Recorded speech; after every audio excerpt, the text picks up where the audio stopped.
Hello बच्चों, let's read the question. The question is a zener of power rating 1 watt is to be used as a voltage regulator. ठीक है, हम एक zener diode को as a voltage regulator use कर रहे हैं.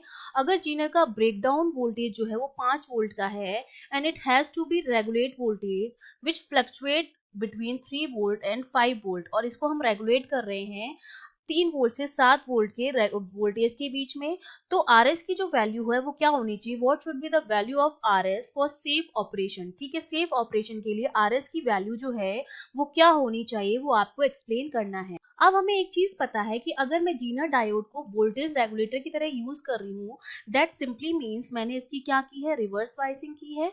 ठीक है, जब हम जीनर डायोड को रिवर्स वाइज करते हैं, क्योंकि ये हमारा एन है और ये हमारा पी है, एन को हमने जोड़ा होगा पॉजिटिव से और पी को हमने जोड़ा है होगा नेगेटिव से, तो हमने क्या की है? जीनर डायोड की क्या कर दी है? रिवर्स वाइसिंग कर दी है.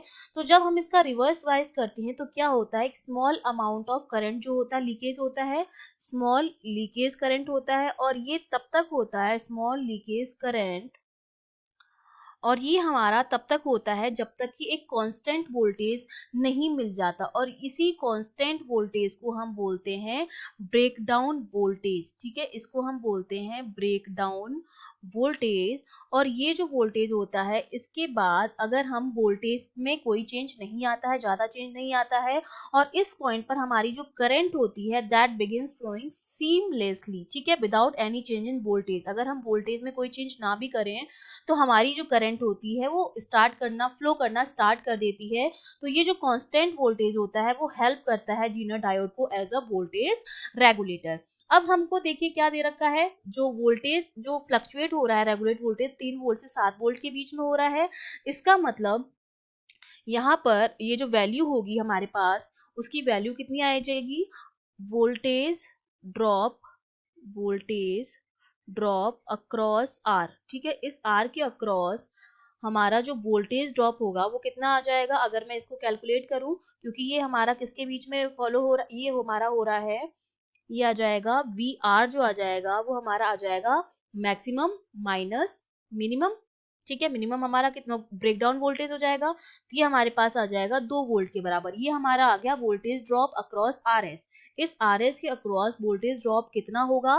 वो हमारा आ जाएगा जो मैक्सिमम वैल्यू है हमारे पास वोल्टेज की, ये हमारी मैक्सिमम वैल्यू है, ये हमारी मिनिमम वैल्यू है, और ये जो 5 वोल्ट है वो हमारा क्या है? ब्रेकडाउन वोल्टेज है. ठीक है, तो 3 वोल्ट तो ब्रेकडाउन वोल्टेज से कम है, तो 7 वोल्ट और 5 वोल्ट की वजह से जो वोल्टेज ड्रॉप आएगा आरएस के क्रॉस वो 2 वोल्ट आ गया.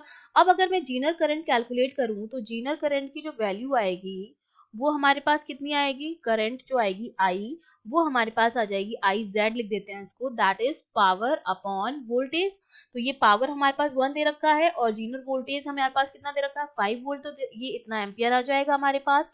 तो अब मैं अगर इस आर एस की वैल्यू कैलकुलेट करूं तो इस आर एस की वैल्यू जो होगी हमारे पास वो कितनी आएगी? मेरे पास जो आर एस आ जाएगा वो मेरे पास आ जाएगा वी अपॉन आई होता है. ठीक है, तो V की जो वैल्यू है वो तो हमने निकाल चुके हैं. वोल्टेज ड्रॉप अक्रॉस R वो कितना था? हमारे पास 2 था, और करंट हमारे पास आई 1/5. तो ये मेरे पास जो वैल्यू आ जाएगी वो कितनी आ जाएगी? 10 ओम हो जाएगी. तो ये हमारे पास क्या हो गया कि सेफ ऑपरेशन के लिए RS की जो वैल्यू है वो कितनी होनी चाहिए? 10 ओम होनी चाहिए. Okay, I hope you understood well. All the best.